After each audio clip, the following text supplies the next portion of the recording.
Bien, bonjour, on se retrouve pour l'ouverture du MIPIM pour notre émission avec Se Loger Bureau et Commerce. Je reçois Maëlys Rebora, chef de marché chez Se Loger Bonjour Bureau Gaël. et Commerce, et Grégoire de la Ferté, directeur général adjoint chez CBRE France. On va parler des Bonjour bureaux, Gaël. perception et marché, et on va essayer de déconstruire ou de reconstruire des idées reçues, on verra bien. On va commencer par parler du bureau. Le bureau est mort. Faut-il encore investir dans cet actif? Vrai ou faux? J'aimerais d'abord demander à Maëlys, qu'en est-il au niveau des recherches sur le portail Se Loger? Alors, déjà, je pense qu'on peut commencer assez rapidement en disant cette idée reçue qu'on a pu entendre pas mal pendant la crise sanitaire est fausse. Quand on regarde sur Se Loger Bureau et Commerce, on voit en effet qu'on a des recherches qui ont été multipliées sur les 3 derniers mois par 2,8 par rapport à 2 ans, donc par rapport à avant la crise sanitaire. On le voit à la location, on le voit également à l'achat, on a des recherches qui ont été multipliées par plus de 2. On a évidemment une offre qui a quand même augmenté, voilà, on a un peu plus, on a plus 14% d'offres sur la location sur le site Se Loger Bureau et Commerce, on a plus 21% sur l'achat, mais évidemment, on peut le voir, on a quand même un marché qui reprend du dynamisme, on a un marché qui fonctionne relativement bien. Ça, c'est sur les annonces. Qu'en est-il du marché, Grégoire? Est-ce que la dynamique d'activité est revenue depuis le début de l'année? Je suis très heureux de confirmer qu'effectivement ces chiffres se transforment en transactions. Et la très bonne dynamique qu'on avait enregistrée au cours du 2e semestre l'année dernière, 2021, elle se confirme tout simplement au premier trimestre.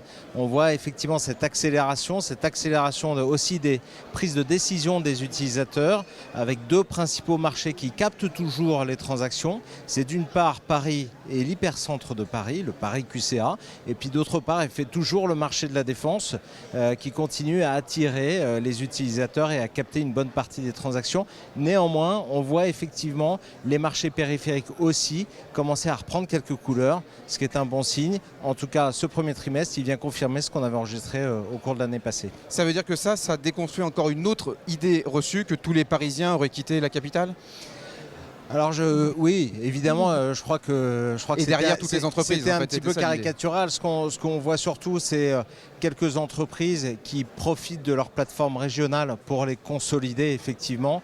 Je crois qu'à l'échelle parisienne, ce qui emporte dans les critères de décision des grands utilisateurs et des utilisateurs tout court, c'est tout simplement le fait de se recentrer, de changer les habitudes de travail et les modes de travail à l'intérieur des immeubles, de garder et de capter les talents, et que c'est bien ça qui cristallise aujourd'hui toute l'attention des directions des ressources humaines, toute l'attention des utilisateurs pour continuer à développer leur modèle, parce que la croissance est là, et cette croissance, elle veut dire tout simplement besoin de locaux qui sont adaptés à l'économie et à l'économie des entreprises. Juste avant, je reste sur la géographie et sur les régions. Est-ce qu'on note quand même un dynamisme dans les régions? Est-ce qu'il y a des régions qui tirent profit aujourd'hui des demandes des entreprises? On en a vu en effet, on a étudié un petit peu parce qu'on voulait savoir aussi de notre côté, on entendait beaucoup cette tendance, voilà, on dit les régions ça fonctionne super bien. Évidemment, toujours à relativiser, toujours à nuancer. La majorité de ce qu'on va voir comme activité, comme demande et comme offre va rester en Ile-de-France. Mais lorsqu'on regarde quelles sont les régions qui ont le mieux progressé, on en voit 3 sur les bureaux. On voit la Normandie. On a 6 fois plus de demandes aujourd'hui que ce qu'on pouvait avoir avant la crise sanitaire en Normandie. Alors qu'on a une offre qui se réduit. Alors elle se réduit peu, elle est en moins 3% par rapport à il y a 2 ans. Mais elle se réduit quand même. Et on reste sur des prix pour l'instant qui sont stables. La deuxième région où l'on voit, et on en a entendu parler pendant 2 ans, la région qui fonctionne le mieux, c'est le Grand Ouest évidemment. Pareil, on est sur une demande qui se multiplie par presque de 6. On a quand même une offre qui progresse un petit peu et on a des prix par contre qui peuvent aller en Pays de la Loire par exemple jusqu'à plus 30% sur les loyers.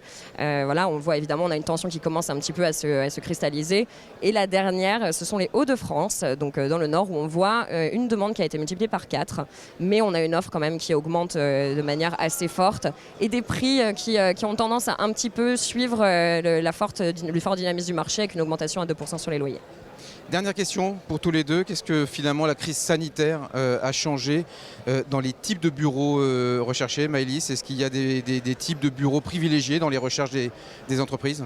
Alors je pense que on va voir ce qui se passe évidemment au niveau des transactions. Quand on interroge, on a fait une étude sur un peu plus de 750 personnes avec l'Institut Potluck et on a posé la question, on a voulu prendre le pouls du marché. On leur a demandé, donc vraiment on a scindé entre les bureaux équipés, ceux qui recherchent des bureaux équipés et ceux qui recherchent des bureaux un peu plus traditionnels. Voilà. Donc bureau équipé signifie équipement, généralement signifie également bail flexible et en fait on le voit sur les personnes qui recherchent des bureaux équipés, on est à 43% uniquement sur de la location. On veut un bail flexible, on veut avoir la possibilité en fait d'avoir quelque chose qui est peut-être un peu plus intramuros. On va pouvoir se sortir rapidement si jamais on a une crise qui arrive, qui pointe le bout de son nez. Et puis on a l'autre côté qui est vraiment le deuxième profil qu'on a vu. On a vu la scission en fait entre les deux profils. Deuxième profil où on est plus sur je vais investir, je vais acheter par opportunisme parce qu'on a des prix qui baissent sur le marché. Et donc là je vais vraiment à 50% dire je vais uniquement de l'achat, je ne vais pas aller chercher de la location. On est sur un besoin qui est qui est sensiblement différent. Grégoire, ces tendances, elles se reflètent aujourd'hui dans les transactions ? Alors effectivement, il y avait eu une activité très forte au niveau de toute la partie coworking jusqu'à 2019. Évidemment, il y a eu un grand coup de frein en 2020. Ça a redémarré en 2021. On est dans une suite logique de ce qui était amorcé, mais dans une logique qui est plus agile, ce qu'on appelle chez nous agile, c'est-à-dire ce besoin de flexibilité, ce besoin de croissance, mais ce besoin de service également à l'intérieur des immeubles, soit dédiés à l'utilisateur, soit dédiés à l'immeuble. On va dans cette tendance-là et on voit bien que l'activité est de plus en plus forte chez les grands opérateurs de services flexibles. Je ne vais pas juste dire de coworking, j'appellerais plus de services flexibles. On voit bien cette tendance forte avec une activité de plus en plus forte et des prises à bail de plus en plus nombreuses, mais toujours dans Paris intramuros, on voit bien que ça a du mal à traverser le périphérique pour l'Île-de-France. Ça reste très concentré sur le centre de Paris. Je ne doute pas qu'à terme, ce soit plus un modèle lié aux immeubles qu'à un territoire. D'accord, mais pour l'instant, il y a quand même le facteur localisation. On reste sur les basiques dans l'immobilier. Absolument. On reste sur ce cœur de marché qui est le Paris QCR. Malice et puis Grégoire, merci beaucoup pour cette intervention. Et puis très bon salon, puisque là, on a la chance de pouvoir être pendant 3 jours non masqués avec plein de gens. Super, youhou. Merci. Merci. Merci à tous.